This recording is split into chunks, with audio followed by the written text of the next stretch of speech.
família promessista, como é que vocês estão? Acho que alguém se enrolou aqui, hein? Olha aí, ó, mais uma sexta-feira, estamos reunidos. Deixa aí no comentário de onde você está falando com a gente. Curte, compartilha, né? Se inscreve aí no canal se você não se inscreveu. A gente tem acompanhado ali o número de pessoas que assistem, é um número muito grande de gente.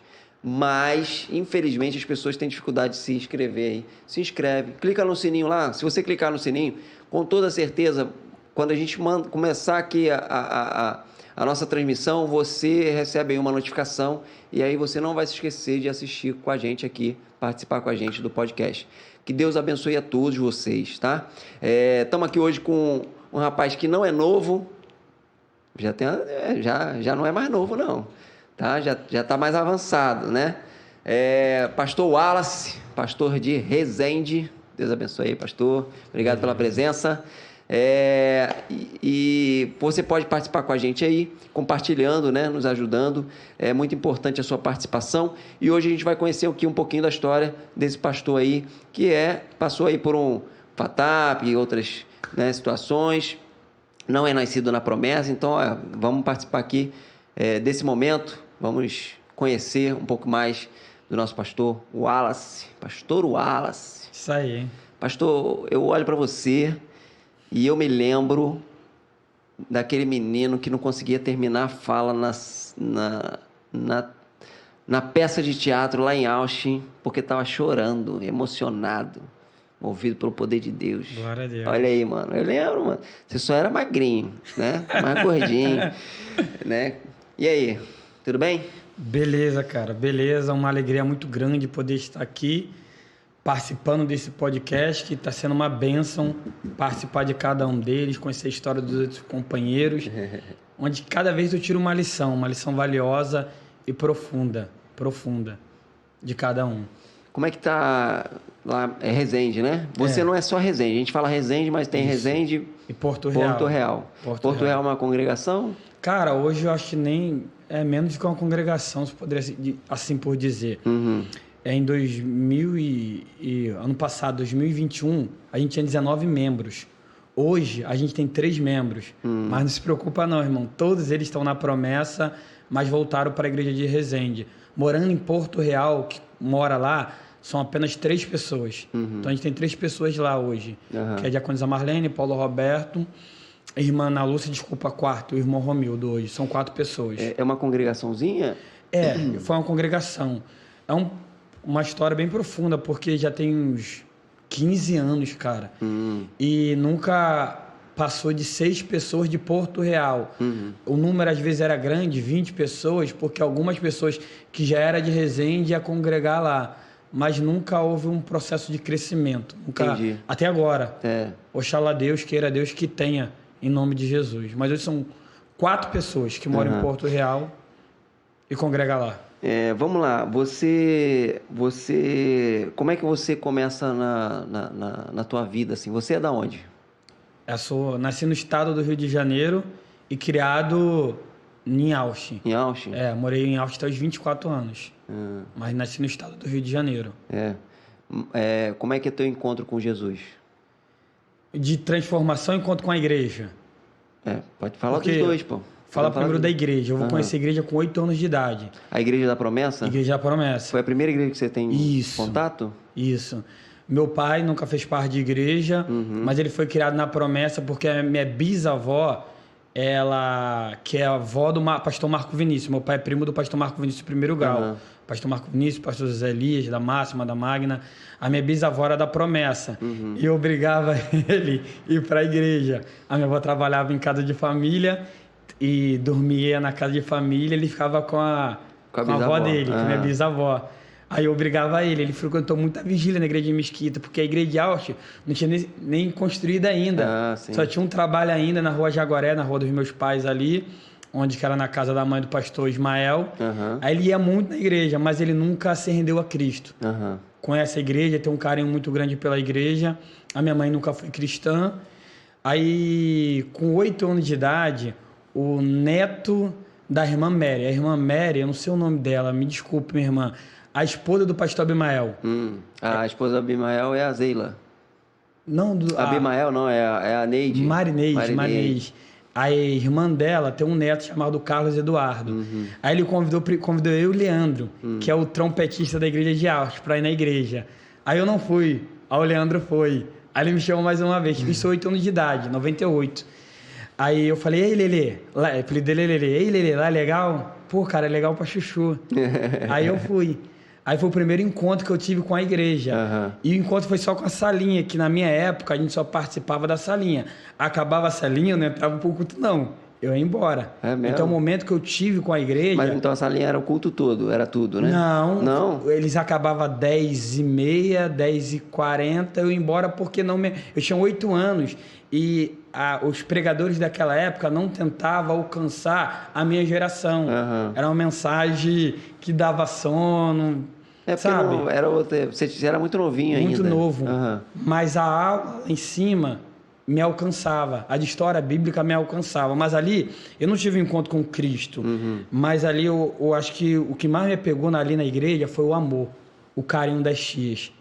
Que a gente chama até hoje de tia, né? Você lembra o nome da tia? Como é que é? Sim, hoje é minha tia mesmo, agora que eu casei com a sobrinha dela. A Kedma foi minha primeira professora. A tia Mara, que é sobrinha da irmã... Folha do pastel Abimael. Sobrinha da Neide. Isso. Diaconisa Neide. Isso. A Mara, a Simone e a Andréia. Essas foram 4 professoras. Era 4 sábados, cada sábado 1.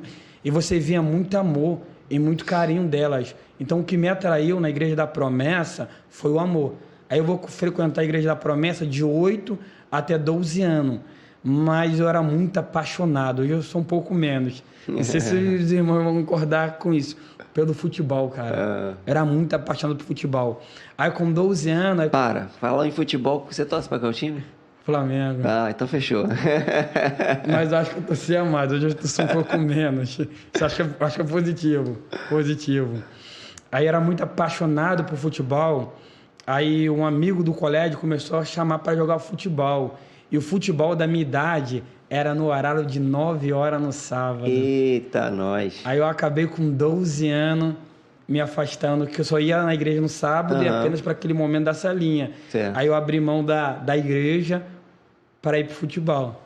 Aí me afastei da igreja, fui pro futebol, jogando bola. Aí meu irmão vem para a igreja. Meu irmão Arthur, ele vem para a igreja, ele começou a orar por mim. Para que eu pudesse voltar para a igreja. E eu tinha aquele desejo, cara, eu vou voltar para a igreja. Quando eu vou voltar para aquela igreja que me amava, que me abraçava. Eu vou voltar para a igreja de Austin, a igreja de 20 da Promessa. Mas jovem, com 17, 18 anos, a nossa mente é outra. Não, eu tenho, entre aspas, que curtir o mundo. A mente de um menino que não conhece Jesus, tenho que namorar bastante, ir pra festa, balada. Aí depois, quando tiver querendo casar, quiser uma coisa séria, aí eu caso e vou pra igreja, pra ficar firme. Que eu não quero ir pra igreja e ficar um pé no mundo, um pé na igreja. Mas meu irmão orando. Eu acordava de madrugada, e pastor Jefferson, ele tava na cama chorando, mas eu não entendi ainda de maneira espiritual. Falei, esse cara tá doido, cara? Com a mão assim... Ele é mais velho? Mais velho. Ele é de 84, ele é 6 anos mais velho do que eu. 6 anos, sou de 90. Eu tenho 32, ele tem 38. Ele já fez 38. Aí eu acordava, ele com a cama do meu lado, chorando, orando, mas eu não compreendia, sabe? Que era uma ação de Deus. Até ele começar a me convidar para ir nos cultos. Aí eu comecei no domingo. Olha aí. Aí Deus começou a trabalhar, mudar a minha mente. Deus é tão extraordinário. Aí com 17 você não ia pra essa linha não, né? Não. Já é domingo, já não é mais sábado. É verdade, não tinha essa linha. Aí eu comecei só no domingo. Aí o extraordinário que a mensagem... Aí eu volto para a igreja com 18. Eu não lembro o mês. Eu acredito que é setembro, agosto, outubro. Entre essa data.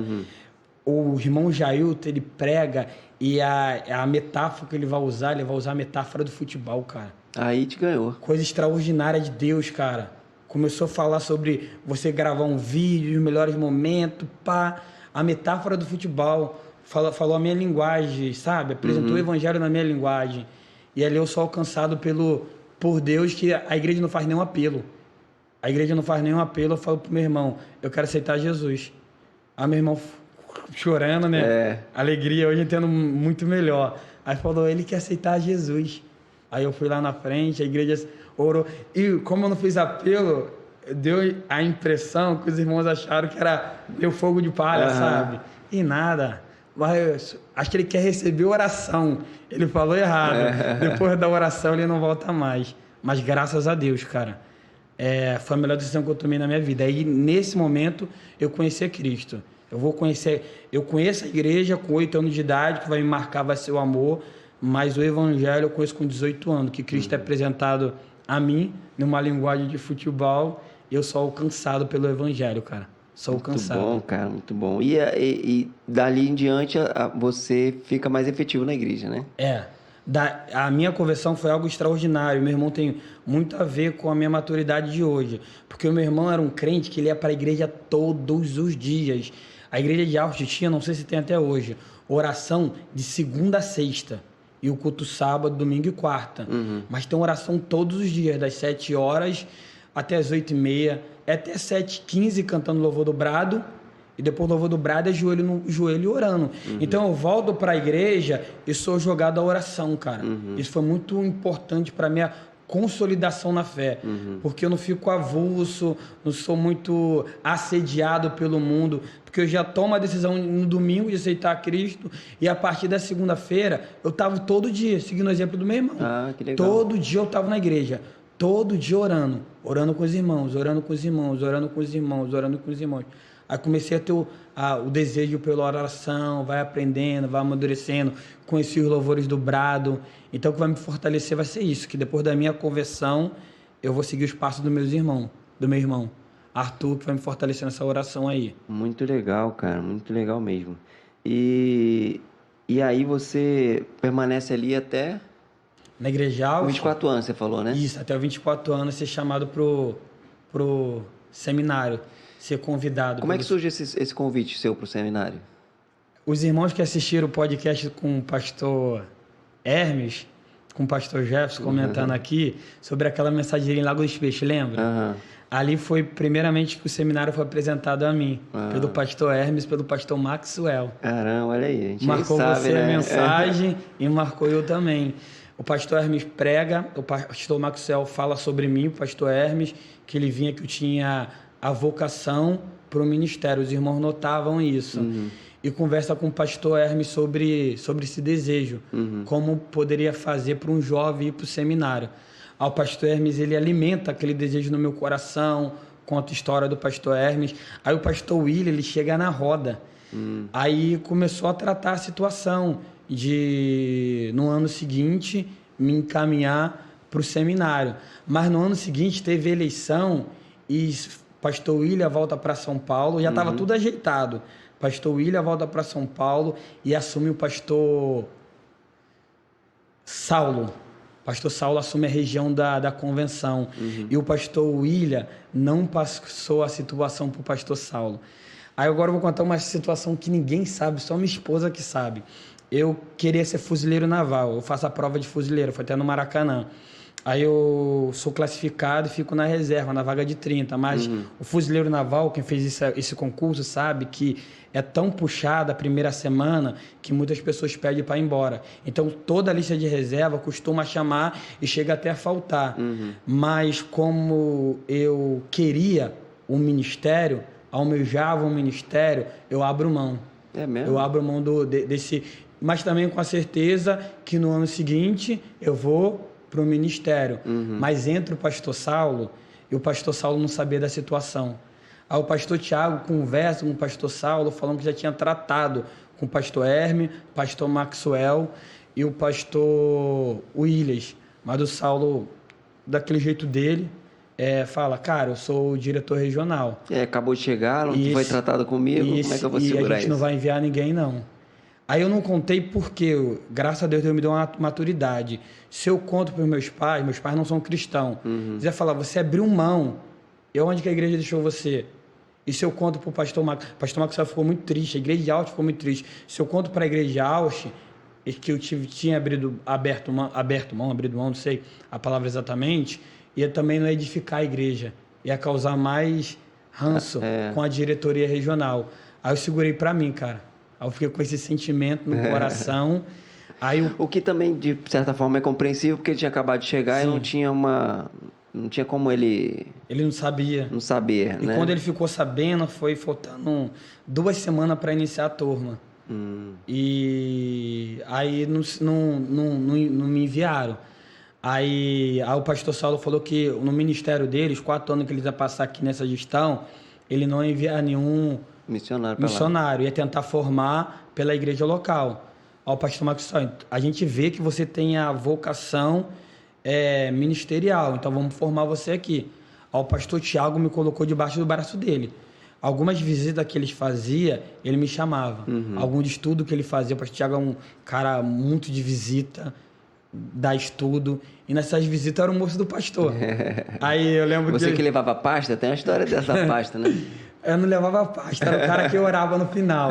Ele pedia sempre para orar no final. Aí aprendi muito, cara. Aprendi muito com o pastor Tiago.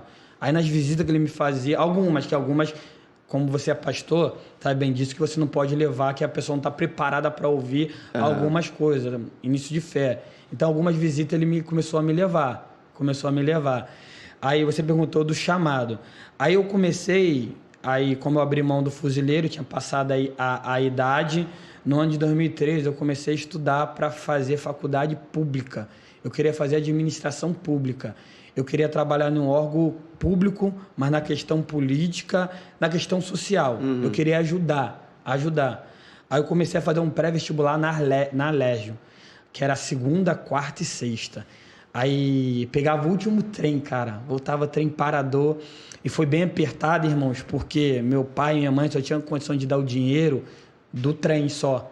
Aí eu pegava um pão, botava o pão dentro da bolsa, aí o pão amassadinho com caderno, chegava, tinha até vergonha de comer na sala, ia pro banheiro, comia esse pão e estudava, porque eu queria entrar na faculdade pública, almejava isso para fazer administração pública.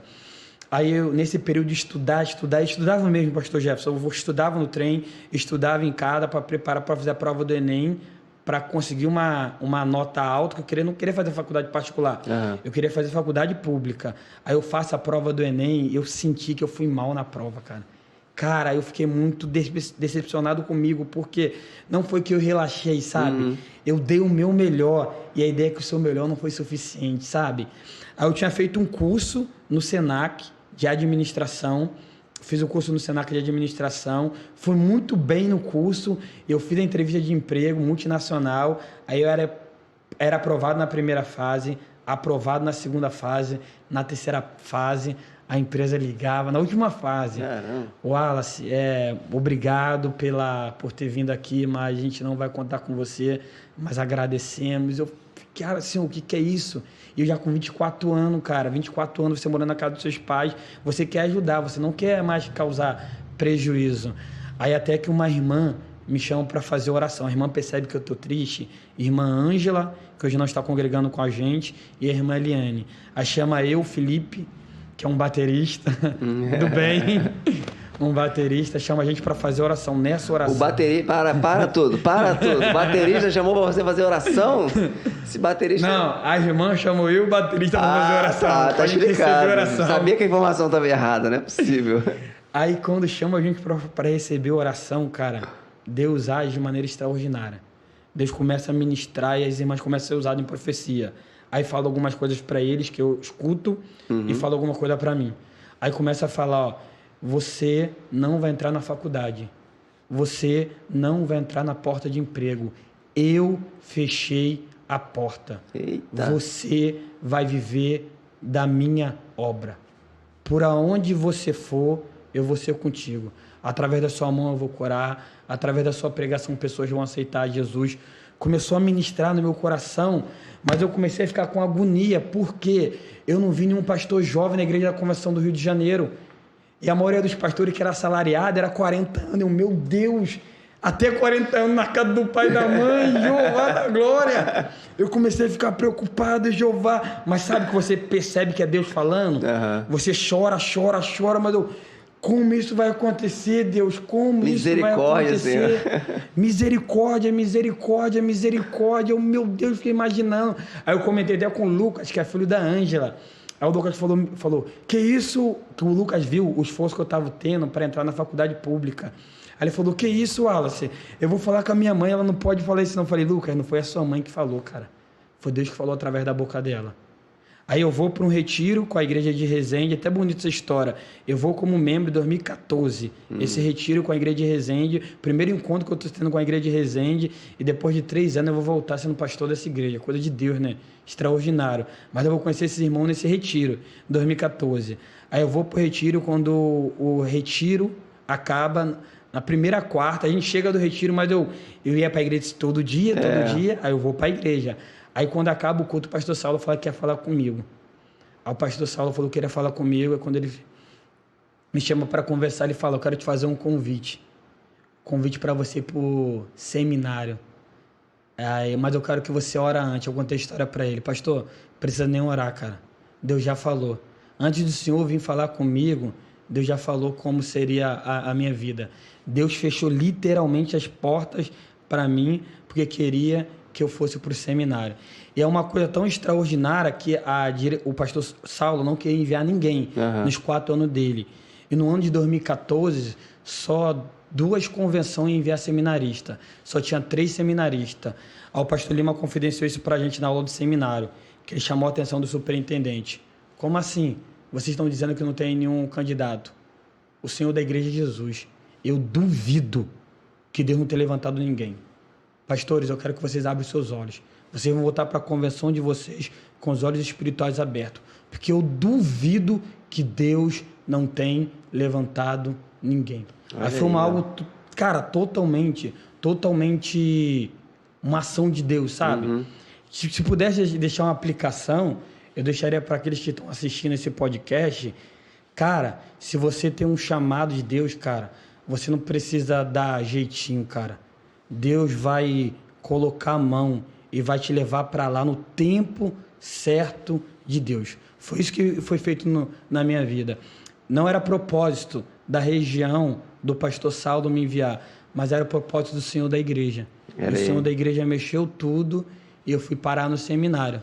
Aí ficamos lá 2 anos, seminário interno, lá onde que a gente tinha aula manhã, tarde e à noite. Foi um momento muito glorioso, cara. É intensivão o negócio ali, né? É intensivão. 2 anos, mas mergulhado mesmo. Aula manhã, tarde, à noite. A gente limpava o local que a gente estudava. A gente lavava a panela. A gente só tinha uma irmã para cozinhar, que hoje dorme no Senhor, mulher de Deusina. E para lavar a nossa roupa, lavava na máquina. A roupa íntima a gente que lava. Mas o restante era com a gente. Limpeza e estudar. Aí ficamos 2 anos e ali é interessante que você vai conhecer pessoas, cara, várias histórias bonitas. Eu vou dar só 2 exemplos assim. O diácono Paulo, ele tinha 36 anos quando ele foi pro seminário. Ele era funcionário público, cara. Deus chamou ele. Largou tudo. E ele abriu mão. Era solteiro e largou tudo, cara.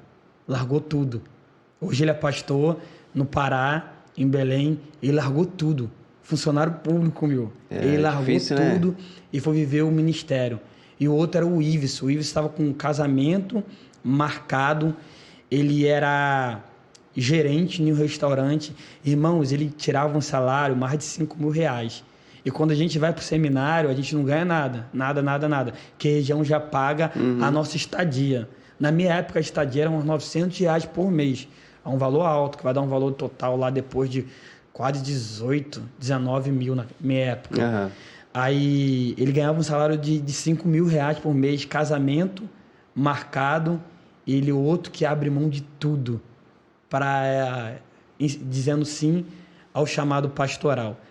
Aí o interessante é que quando eu fui pro seminário, você conhece pessoas assim, cara, que você fica assim, admirado, e você vê, cara, tem muita gente apaixonada por Jesus, cara.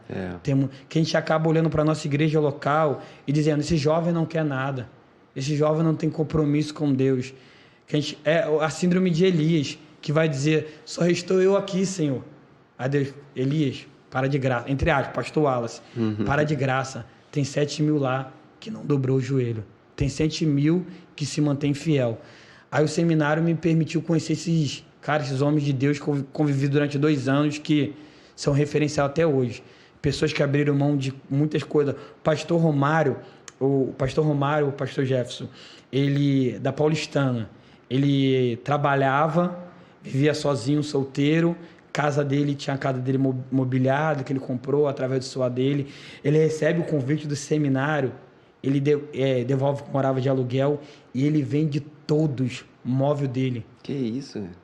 Para ir pro seminário, para mergulhar em prol do chamado de Deus. É cada testemunho assim que você fica, meu Deus, cara, eu abri mão do fuzileiro naval, você fala, cara, mas o cara abriu mão. O cara tinha emprego, o cara tinha renda, o cara tinha uma renda boa.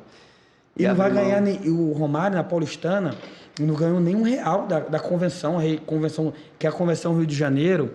Graças a Deus, ela mandava R$200 todo mês para mim e pro Eric, para a gente comprar uma. A gente tinha lá nossa comida, alimentação, tudo já custeado. E R$200 era para comprar um livro, para comprar uma pizza, comprar o salgado. Eu uso esse dinheiro para comprar o notebook e comprar livro. Mas você pode utilizar de outra maneira. A Paulistana não tinha condição de enviar nada. Então o cara vai abrir mão de tudo, cara. Tudo. Para viver em prol do chamado, cara. Que forte, né, mano? Olha só.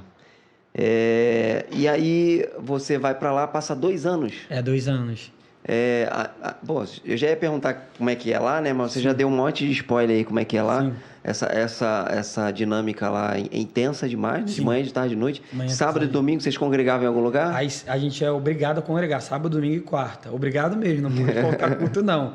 Faltar culto para fazer trabalho não, tem que ir no culto. A gente congregava sábado, domingo e quarta. Aí eram 4 igrejas da geral. Aí você é distribuído entre as 4 igrejas. Vila Medeiros, Edu Chaves, Santana e Vila Maria. Aí eu tive o prazer de congregar 2 anos em Edu Chaves. Aí quem era pastor de lá era o pastor Alain, Alain Pereira Rocha. Aí congreguei lá com o pastor Alain durante 2 anos.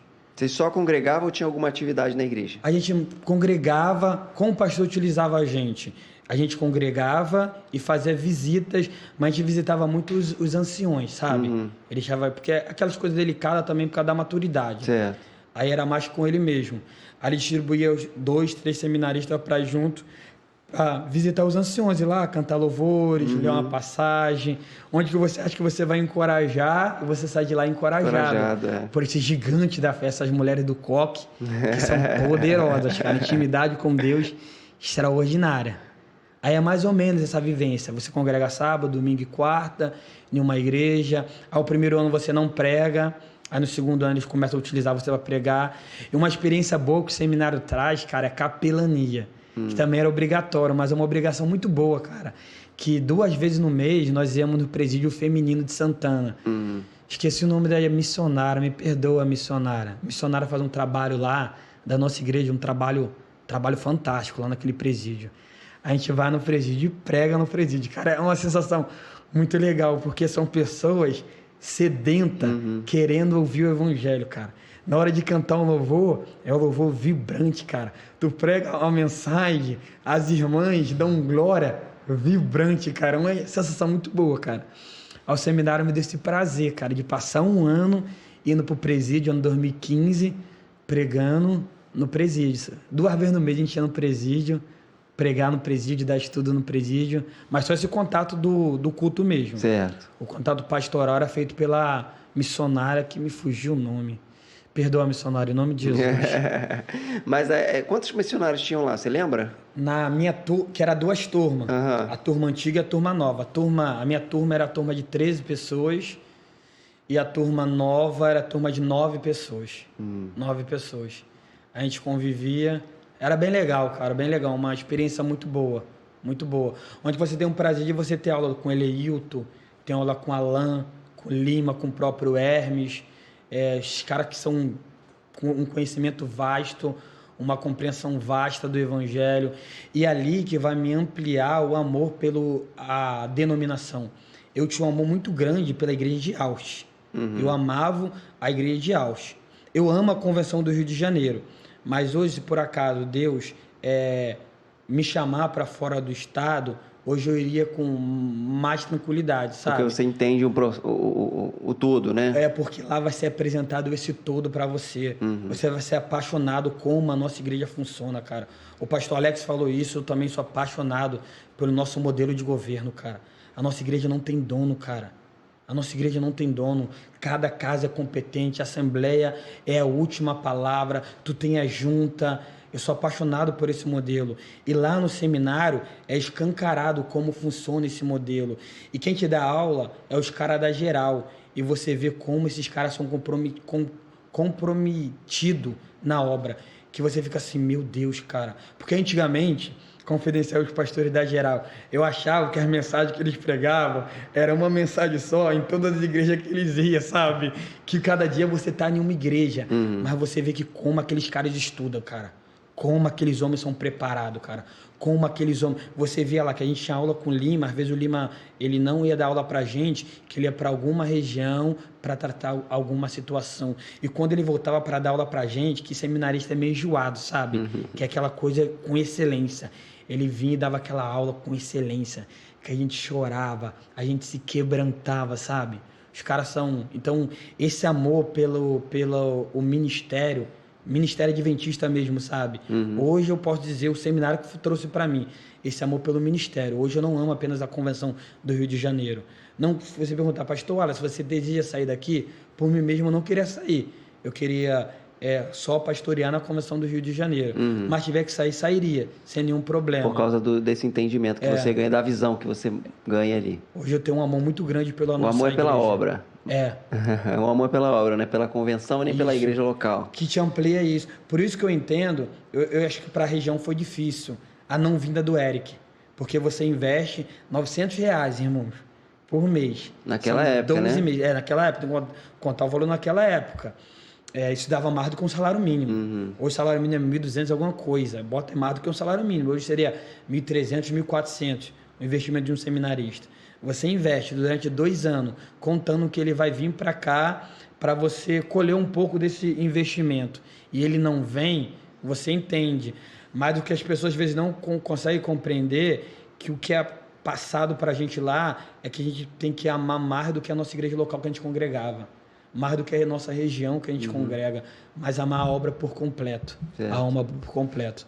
E o seminário trouxe esse amor em nossos corações. Amor pela igreja, amor pela obra, a valorização da igreja, ver que como a nossa igreja é uma igreja séria, cara, como a nossa igreja é uma igreja que ama as almas, uma igreja que tenta viver certinho, não desrespeita, não dá nenhum tomé nas questões jurídicas, nas questões tributárias, tudo aquilo que tiver que cumprir, a igreja tenta cumprir. Nossa igreja é uma igreja séria. Aí o seminário trouxe essa compreensão muito melhor a mim e aos meus companheiros, com certeza. Você passa 2 anos ali, aí você volta, o que acontece? Aí eu volto no ano que o pastor Francisco, ele assume a convenção aqui, na primeira gestão. A ideia do pastor Francisco era muito boa. Era a mesma ideia que fizeram com o pastor Gabriel e ele fez com o pastor Alex aqui na igreja de Caxias. A ideia do pastor Francisco era que eu fosse o moço dele durante 1 ano. Eu fosse o moço dele e depois desse 1 ano eu assumisse a igreja de Coelho Neto. A igreja ia me conhecer, eu ia conhecer a igreja, a ideia era maravilhosa, que foi feito com os companheiros. Mas infelizmente aí vai acontecer alguns acontecimentos. A gente tem um secretário que vai ter que sair, aí acontecem alguns problemas na igreja, que o pastor Francisco ele não consegue conciliar um ministério com a diretoria regional. Aí ele acaba me colocando como titular, obreiro titular, irmão, ainda não fui consagrado diaconato ainda. Aí ele me coloca como obreiro titular na igreja de Coelho Neto, cara. Você chega a assumir como titular? Obreiro titular na igreja de Coelho Neto. Aí ele venho pro seminário, volto do seminário, o pastor Francisco me leva para congregar na igreja de Coelho Neto com ele, para ser o moço dele. Aí acontece esse dilema na convenção, aí Aí, de vez de ser obreiro, agora eu vou assumir a titularidade da igreja, cara. E, cara, foi um desafio muito grande, cara. Foi um desafio muito grande a igreja de Coelho Neto. É porque você chega preparado tecnicamente, vamos dizer assim, mas você chega já de cara ali com uma igreja uma igreja bem consolidada. Sim. Até, né? Que a igreja de Coelho Neto não é uma igrejinha Sim. simplesinha, pequenininha, é uma igreja já que tem uma estrutura, tem os ministérios, tem as demandas e situações de uma igreja que é uma igreja grande, né? Aí você olha, o pastor Francisco, você vai entender porque eu estou falando isso. Um cara que prega teologicamente de maneira extraordinária. Pastor Francisco é um pastor fervoroso. Pastor Francisco conhece nossos estatutos como ninguém. A igreja de Coelho Neto em obra. Pastor Francisco entende de maneira... Aí entra o obreiro Wallace. Ainda em formação, inseguro. Foi um choque muito grande para a igreja, cara. Muito grande. Que eu lembro de alguns irmãos... Pode falar mal do pastor Gilmar, pode falar mal do pastor Gilmar, não tem problema. Alguns irmãos chegaram... Não, a diretoria... Pastor Francisco está se tomando uma decisão precipitada. Saindo um pastor consolidado e colocando um menino... Esse moleque aqui, né? Mas isso que você falou, falaram. Falaram, menino, moleque... Você tinha essa barbinha aí, não? Nada. 2016, 26 anos. 26 anos, a idade do Gabriel tá agora assumindo a igreja. 26 anos, novo. E na minha época, que graças a Deus o Gabriel, o Alex, outros companheiros, vai pegar uma... Tem eu, você, tem o Éder, jovem. Eu vou ser o primeiro. O Éder é jovem? Pelo menos engana, pastor. Engana. Aí você vai pegar o primeiro, cara. Primeiro foi um desafio muito grande. Cara, mas a Fafá e o pastor Gilmar? Carlos Vaz, cara, Carlos foram fenomenal para mim. A gente tem um conhecimento teórico, mas a gente chega muito inseguro, muito seguro. Porque eu nunca tinha participado de uma reunião de conselho. E a minha primeira reunião de conselho, eu tô presidindo. Uhum. Cara, sabe? Você nunca participou, porque as etapas acabou pulando por causa das coisas excepcional. Porque a ideia de diretoria regional, não. A ideia de diretoria regional, você vai ser o meu moço, você vai ver eu fazendo, para depois você fazer. Mas coube Deus pular essas etapas. Aí, inseguro, aí eu subia no púlpito para pregar inseguro, muito preso na hora, porque alguns irmãos são... Dá meio-dia, cara. Tem alguns irmãos que levantam e vão embora. 9 horas, alguns irmãos levantam e vão embora. Aí a Flávia começou a trazer calma no meu coração. Obreiro Wallace, você tem pregado, Deus tem falado de maneira extraordinária comigo. Então, na hora que eu estiver pregando, fica tranquilo. Não fique preso no horário. Deixa Deus te usar. Aí ela foi tão generosa comigo que ela compartilhava, Jefferson, algumas coisas que eu falava na mensagem que encaixavam na vida dela. Como Deus estava usando, sabe? Aí isso me fortalecia e me dava segurança. E o pastor Carlos teve algum problema lá na igreja que tinha que tratar. Eu nunca vi um pastor tratando. Aí o pastor Carlos, não, fica tranquilo, eu estou com você. Eu vou estar lá na reunião.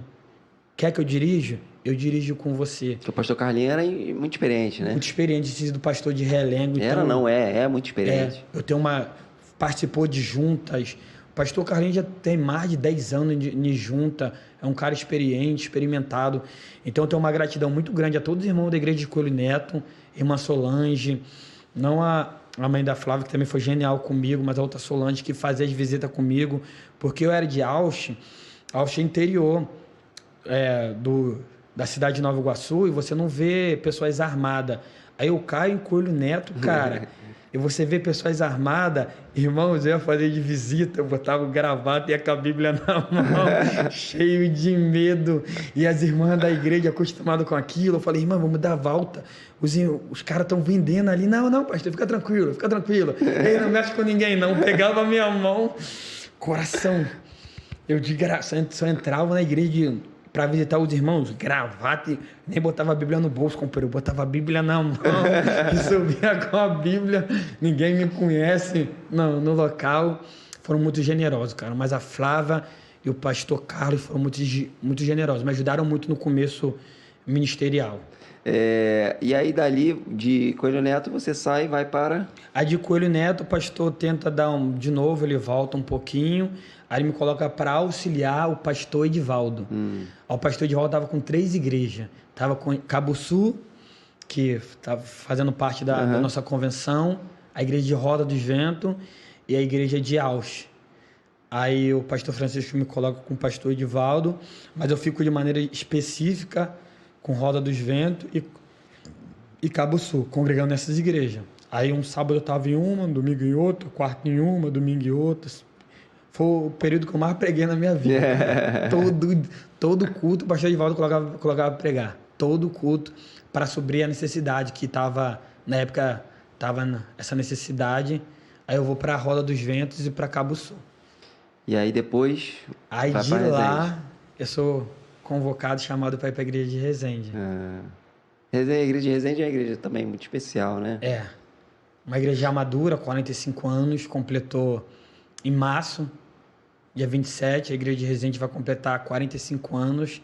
Então, uma igreja madura, uma igreja experimentada. Aí eu vou para essa igreja no ano de 2017.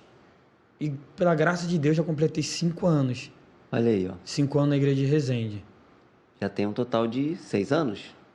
Não, completei 5 anos. Vou pro 6º agora. Se ficar até não, no pastorado. janeiro. No pastorado você É que, às vezes, eu não conto muito Cura Neto, porque o Cura Neto eu fico apenas 3 meses, sabe? Ah, entendi. Eu fico 3 meses, depois tenho a pausa de novo. Eu fico 3 meses em Cura Neto. Aí depois você ajuda tem o a Edivaldo. pausa para auxiliar o companheiro Edivaldo. Aí depois eu vou para Resende, até agora, na titularidade do campo mesmo. Aí eu vou como obreiro, depois sou consagrado ao diaconato, aí depois ordenado ao presbiterato. Presbiterato foi ordenação, para assumir a titularidade da igreja como pastor, para fazer o que o pastor pode fazer da ceia, despedir com a bênção, realizar batismo, mais ou menos essa trajetória da caminhada assim. Quais são as pastoral. dificuldades que você tem encontrado assim no seu pastorado, né, como pastor? Quais os desafios que você tem encontrado? Cara, cada ano que passa a gente vai amadurecendo, né, cara? No começo era muito seguro, porque o seminário ele vai trazer a questão teórica, te ensinar como preparar um excelente sermão, você chegar na igreja, quais são as primeiras pessoas que você tem que procurar, tesoureira, secretária, sabe? A como reunir, fazer uma reunião de conselho, mas é tudo no campo teórico. Quando você vai para a prática, cara, é uma realidade totalmente diferente, cara. Que você vai ver algumas experiências que o seminário não te preparou para essa experiência, que não foi falado lá no seminário, você vai viver na prática, cara. A minha maior dificuldade no começo, mas graças a Deus que o pastor Lima falou muito isso na aula, Jefferson, foi conquistar a confiança da igreja. Ele preparou a gente, cara, eu louvo a Deus. O pastor Lima foi muito especial para minha turma, porque ele preparou a gente dizendo, ó, quando você chegar na igreja local, o pessoal vai ver vocês como menino, como moleque. Então, confiança não é imposta. Confiança é conquistada. Então, quando você subir no púlpito, cara, prega. Ele pode dizer que vocês são novo, mas vão dizer que pelo menos vocês conhecem o evangelho. Então, sobe no púlpito, cara, com o seu melhor alimento. Rumina aquele sermão e dê o seu melhor. E para mim o mais difícil foi conquistar a confiança, porque eu vou assumir isso tudo de maneira solteira. Eu acho que eu fui o único companheiro, porque os outros companheiros veio tudo casado. Eu vou assumir o pastoreio, viver a experiência novo e solteiro, cara. E para conquistar a confiança, porque algumas pessoas falavam assim, como assim? Você vai falar com um casal, você não é casado? Aí eu pegava o apóstolo Paulo. O apóstolo Paulo escreveu na carta dos Efésios, na carta aos Filipenses, o apóstolo Paulo não era casado. Irmão, a gente não fala baseado na nossa experiência, a gente fala baseado no Evangelho. A nossa base não é a nossa vida, a nossa base é o Evangelho. Se eu falo baseado na minha experiência, vocês podem seguir ou não seguir. Mas se vocês são ovelha de Cristo Jesus, se eu falo baseado na Bíblia, Jesus vai dizer, as minhas ovelhas ouvem a minha voz e eles obedecem. Mas você vai ouvir isso, eu ouvi isso. Como assim? Você não tem filho? Como você quer falar comigo como eu devo educar o meu filho? Que essa maneira está errada. Então, a situação mais difícil, cara, foi a confiança. Não é à toa que no ano de passado, agora, no dia do pastor promessista, a diaconisa, ela teve um momento lá de celebrar, agradecer a Deus pelos pastores da igreja. E ela compartilhou que quando eu cheguei na igreja de Resende, a gente esperando aqui um pastor e a diretoria regional traz um menino. Que absurdo! Que absurdo! Essa igreja trouxe um menino. Que absurdo! E graças a Deus, cara, que agora na comemoração, ela falou, e Deus fez eu mudar de ideia. Mudar de ideia que Deus não trabalha com meninos, Deus trabalha com homens de Deus, independente da idade. Mas Deus não chama meninos, Deus não chama moleques, Deus chama homens e mulheres de Deus para a obra deles, independente da idade. Maravilha, né? Aí depois foi construído, mas a maior dificuldade minha foi essa, conquistar e entender que isso demoraria tempo, porque a gente quer que os irmãos nos respeitem como pastor rápido, mas isso é construído durante o tempo, que existe alguns com 5 anos que eu ainda não consegui conquistar a confiança. Não sei se um dia eu conquistarei, mesmo estando lá, mas graças a Deus que a igreja já consegue ver como um pastor. Que legal. E respeitar como pastor. Nesse sentido. Muito bom, muito bom, muito bom. Qual é a importância da igreja para você? Cara, a Igreja Adventista da Promessa, ela é muito importante mesmo. Muito importante porque contar uma experiência para os irmãos, eu venho para a Igreja Adventista da Promessa, eu só tinha uma calça jeans, cara. Uma calça jeans. Eu estudava ainda no ensino médio, estava no 3º ano, e eu usava aquela calça para ir, a mesma calça que eu ia todo dia na igreja, que hoje você vê algumas pessoas que conseguem de bermuda na oração, mas em 2008 era inconcebível você ir para a igreja orar de bermuda. Não, tem gente que vai de bermuda para oração? Algumas igrejas... Porteiro deixa entrar? Algumas igrejas já tem essa facilidade de ensaiar de bermuda. Ensaiar pode... Tá passando. Mas algumas... Porque não tem porteiro na igreja. O porteiro é o baterista? Ele deixa? Não, se o porteiro for o baterista, acho que passa tudo, né? E naquela época, cara, eu só tinha essa calça. E eu ia para a igreja todos os dias. E, cara, a calça, Jefferson, ela já estava bem desbotada. Mas algo extraordinário que Deus não me permitia eu ver. Porque se eu visse que a calça estava desbotada, eu ia deixar de ir para a igreja, cara. Os irmãos da igreja foram tão generosos comigo, cara, que perceberam e começaram a abençoar, cara. Uma irmã comprava lição. Eu não tinha condição de comprar lição. Porque os meus pais não são cristãos. Eu já estou com uma idade de 18 anos. Você tem que trabalhar para ter as suas coisas e ajudar. Eles entendem que essas coisas espirituais, uma lição bíblica, não é importante. Outras coisas são mais importantes. Então tinha outras prioridades. Outra prioridade, porque eu não tenho a visão ainda ampliada, não nasceram de novo.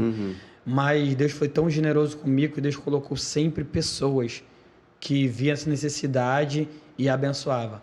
Diaconisa Nena, que dormia no Senhor, não sei se ela colocou um propósito no coração, nunca conversei isso com ela, hoje ela dorme no Senhor. Ela, toda a lição bíblica, ela comprava para mim.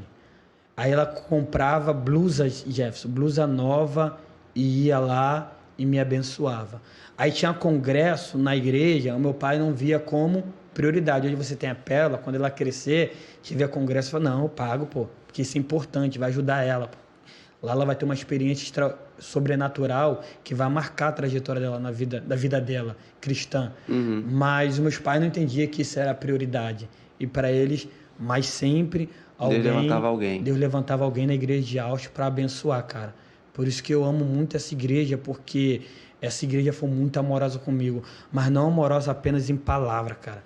Irmãos se levantaram para pagar congresso para mim. Irmãos se levantavam para me dar um presente de uma calça, me doar um tênis, me doar uma blusa, cara. Essa igreja, ela me abraçou e me acolheu, cara, de uma maneira extraordinária, sendo que a minha mãe não é cristã e meu pai não é cristão. Mas essa igreja me abraçou, me acolheu, me amou. Então eu tenho um carinho muito grande, cara. Porque eu olho para trás, os meus amigos dos 18 anos, cara, infelizmente, os meus amigos dos 18 anos, todos eles, Jefferson, são pais e fora do casamento. E com as mulheres que eles tiveram filhos, eles não estão casados, cara. E provavelmente eu seguiria o mesmo caminho, cara. O mesmo caminho. Mas Deus, através dessa igreja, mudou a minha história, cara. Você falou que não casou, quer dizer, você foi pastor e não era casado. Sim. E aí você casa depois de quanto tempo de pastorado? Cara, agora a pergunta é difícil. Aí, ó. Difícil peguei. mesmo. Ih, cara, deu ruim, pastor. Podia ter combinado. Desculpa, esposa. Sabia que não era para ter Não tô perguntado lembrando. isso. Não tô lembrando. Só lembrou o ano. Lembrei, eu casei em 2018. Casei em 2018. Aí, ó. Já salvou pelo menos o ano. Isso. Eu acho que eu caso em 2018, em julho, em 2018, outubro ou novembro, eu vou ser ordenado ao presbiterato. 2018 ou 19? 18 ou 19, tô na dúvida agora. Foi 18 ou 19 que eu fui ordenado ao presbiterato. Mas foi depois de ter casado, não foi antes não. Ah, você vira presbítero depois de casar? É, depois de casar. Então, depois de é porque casar. você era missionário, né? Missionário. Era missionário. Eu fui obreiro, depois missionário e depois esse degrauzinho que porque tinha. missionário hoje não tem mais, né? Não tem. E nem obreiro também não tem. Vai direto. Mas você chega nessa fase que ainda tinha o obreiro e o missionário. Obreiro, Entendo. missionário, para depois assumir Isso aí. a titularidade do campo. Qual é o desafio que você olha para a igreja no futuro? Cara, desafio. Eu acho. Eu ouvi, não é algo de minha, não. Eu ouvi de um pastor que não é da nossa igreja, cara. É fazer que a nova geração ela vai além do que a minha geração, sabe? Achei tão bonito que ele falou: eu tento desafiar os meus filhos, mostrando a eles que o meu teto é o solo deles. Eles têm que construir em cima do meu teto. Com isso, eu não tenho ciúme, porque o meu objetivo é que a geração que vai me anteceder vai muito além do que eu. Então, eu acho que o maior desafio é que eu conseguir formar pregadores que pregam melhor do que eu. Pessoas que amam mais a Cristo do que eu. Pessoas que oram mais do que eu. Então, o melhor desafio é esse. E entender isso, porque eu vejo a geração passada, hashtag aí, pessoal da geração passada, fica chateado comigo não, sempre diz que a geração deles é melhor do que a geração atual. O meu desafio é eu dizer e reconhecer a geração futura é melhor do que a minha geração. Hoje os pastores da geração agora estão mais preparados que a minha geração. Conseguem falar a linguagem do jovem de maneira melhor do que a minha geração. Então, meu desafio é isso, não ter essa vaidade e de fato acontecer, sabe? Preparar pessoas que vão além do que a minha. Eu vi, algo não surgiu da minha mente, da minha cabeça. Esse pastor falou isso, eu falei, cara, esse tem que ser o meu desafio como pastor. Meu desafio como pastor tem que ser que os futuros pastores ou a futura liderança, eu sou professor dos jovens lá na igreja, os futuros jovens que eu dei a aula sejam melhores do professores do que eu, sejam mais antenados do que eu, exponham o evangelho melhor do que eu, compreendam o evangelho melhor do que eu, sejam mais amorosos, mais carinhosos, sejam mais cristãos do que eu. Não que eu possa haver um declínio, não que quando eu tiver com 60, 70 anos eu possa... A igreja está perdida. A igreja está perdida. Mas o desafio é esse. Que eles possam ir muito além do que eu vou conseguir. Estou no começo do pastoreio ainda. Eu conto só apenas resenha. Tenho 5 anos de pastoreio, mas eu tento trilhar esse desafio, cara. Nosso desafio tem que ser esse. Que a geração que vai vir vai muito mais além do que a nossa geração. Muito mais além. Muito bem. Olha aí, ó. Muda aqui? Aí, muito bem, é isso aí, irmão. Prestou atenção aí? Entendeu direitinho? É importante que você possa compreender a história do nosso pastor e você tome para sua vida também algumas decisões para você assumir uma postura diante de Deus de forma responsável, íntegra e também ouvir a voz do Senhor, obedecer a voz do Senhor. Tem gente que anda fugindo, o Senhor chama e ele está querendo fugir, está querendo ir para outro canto, quer fazer outra coisa. Mas se o Senhor tem te chamado, que você possa abrir mão, né? A palavra vai dizer, o próprio Jesus, né, vai falar, aquele que quiser ser meu seguidor, toma a sua cruz e siga. Então, que você possa seguir ao Senhor, buscando, né, servir ao Senhor com alegria no ministério, na igreja, da melhor forma possível, dando o seu melhor, orando pelas pessoas, né? O pastor Wallace falou aqui sobre a questão do investimento da região, mas também houve investimento de irmãos na vida dele. Porque o que seria do pastor hoje, pastor Wallace, o que seria do pastor se não tivesse ali irmãos que ajudassem de alguma forma? Os próprios irmãos também, de alguma forma, investiram, né? Compraram a lição, ajudaram de alguma forma naquilo que era necessário, que às vezes isso passa desapercebido nos nossos olhos. Então, para sua reflexão, que você Olhe para a tua igreja aí, veja se não tem alguém precisando aí de uma atenção, de repente comprar um livro. Hoje a igreja tem literatura própria, né? Até mesmo você comprar um livro Marcos Pontilho Caminho para você doar para alguém, para que alguém conheça a história da igreja, né? Você tem o livro vários livros aí da igreja. Tem um livro sensacional que é O Culto Santo para o Deus Santo, um livro fantástico, tremendo, para você compreender ali numa visão espiritual o culto, a forma de cultuar, a forma de adorar. Olha, é tremendo, são livros tremendos que servem aí para a tua edificação, e você pode abençoar alguém. A própria lição bíblica, né? Você comprar a lição bíblica, poder distribuir. Eu me lembro, pastor Wallace, que foi num congresso de missões, se eu não me engano. O pastor deu uma orientação lá, deu uma ideia, né? As pessoas comprarem o Clarim e chegar numa clínica e levar lá e colocar, não tem a revistinha, bota a revista numa clínica e tal. Ele vai na clínica, ele leva uma revistinha do Clarim, coloca lá e deixa lá na salinha de espera. E aquilo ali pode ajudar alguém, né? Você grampeia ali um cartãozinho com o endereço da igreja, ou carimba, né? Tem muita igreja que ainda tem carimbo com o endereço da igreja, os horários de culto, e você poder compartilhar o reino, levando literatura, levando mensagem, ajudando as pessoas a terem um encontro com o Senhor. E a gente, às vezes, isso passa desapercebido da nossa mente, mas é algo que pode ser importante na vida de alguém. Está faltando aí a gente poder contribuir e ajudar. Então, pense nisso, que Deus possa te ajudar para você poder ganhar a visão espiritual e a igreja possa avançar e crescer. Pastor Wallace. Só uma palavra aqui que eu acabei esquecendo, é de mandar um abraço para minha esposa, em nome de Jesus. Sou casado com a Naira, congregava na igreja de Ausch, filha do Júlio César da Vânia, em nome de Jesus, muito feliz, uma mulher de Deus que tem me abençoado. E o seminário vai ser importante para isso também, de maneira bem rápida, porque eu lembro que a visão antes de ir para o seminário em relação de uma esposa, eu achava que uma esposa de pastor tem que ser uma mulher que prega, ou uma mulher que canta, uma mulher que ajudasse assim de maneira bem visível no ministério, que está no holofote, sabe? Eu lembro do pastor Lima, falou bem claro pra gente, vocês precisam de uma mulher crente, uma mulher que ama a Deus.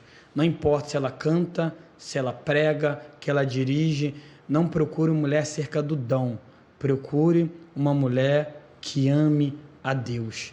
Vocês precisam de uma mulher que ame a Deus. Porque também, quando eu era jovem, um pouco mais jovem antes de casar, eu olhava assim, cara, eu tenho que casar com uma menina da promessa, para não ter julgo desigual. Até forte, uma coisa falar isso, mas pode haver ter julgo desigual dentro da promessa, se a pessoa não ama a Deus, é apenas um religioso. Então o seminário vai ampliar essa visão para mim, e quando eu começo a conversar com a minha esposa, ainda nem namorado nós éramos, nós começamos a conversar, eu comecei a olhar essa qualidade nela. Não é uma mulher perfeita, é falha, tem os seus defeitos, mas olhar, é submissa aos seus pais, ela ama mais a Jesus, ela ama a igreja, é uma mulher que se envolve em confusão, ou uma mulher que apaga a confusão, nesse sentido. Então quero mandar um abraço aí para minha esposa, em nome de Jesus, um beijo, te amo, esposa, muito feliz. Ela me ajuda de maneira extraordinária, ela não tem o hábito de falar na hora com os irmãos, mas quando chega em casa, glórias a Deus por isso, ela sempre consegue ver coisas que na hora eu não consigo ver, irmãos. Mas esposa de pastor é bem isso aí mesmo. E ela veio e tem abençoado por demais, mandando mensagem para os irmãos, que às vezes acaba passando relapsos, o irmão não foi na igreja, eu não mando mensagem, ela manda mensagem, amor, mandei mensagem para fulano que não teve na igreja hoje. É fenomenal. E ajudou muito, porque quando eu estava solteiro, existem algumas pessoas na igreja de Resende que eu não conseguia alcançar, que eu só conseguia alcançar depois que você casou. Depois que eu casei com ela. E existem algumas pessoas que eu pastoreio através delas, irmãos. Que as pessoas chegam com ela para conversar e através dela eu pastoreio. Então, um abraço para minha esposa, muito obrigado. Tem sido muito útil, te amo. Um abraço também aos irmãos que moram em Porto Real. Um abraço aos irmãos que moram em Resende. É um prazer caminhar com vocês. Não sei quanto tempo caminharemos, mas tem sido um prazer, uma honra conhecer homens e mulheres de Deus que amam Jesus. É uma honra mesmo, um prazer muito grande. É isso aí, ó. Então, tá certo aí? Recado dado. Então, que Deus abençoe. Ano que vem O Wallace já vai estar com 2 baculequinhos no colo, não é? Aí, ó. Então, ó, irmão, ore aí bastante. Acho que a meta do pastor Wallace é bater a meta do pastor Gabriel. Que Deus abençoe a todos. Sexta-feira que vem, às 19 horas, nós estaremos juntos. Não deixe de curtir, compartilhar. E se você não se inscreveu, agora é a hora. Você vai lá, se inscreva, marca lá o sininho para você não perder os nossos encontros aqui às sextas-feiras. E então, vamos seguindo aí. Que Deus abençoe a todos. Um abraço e até. Valeu!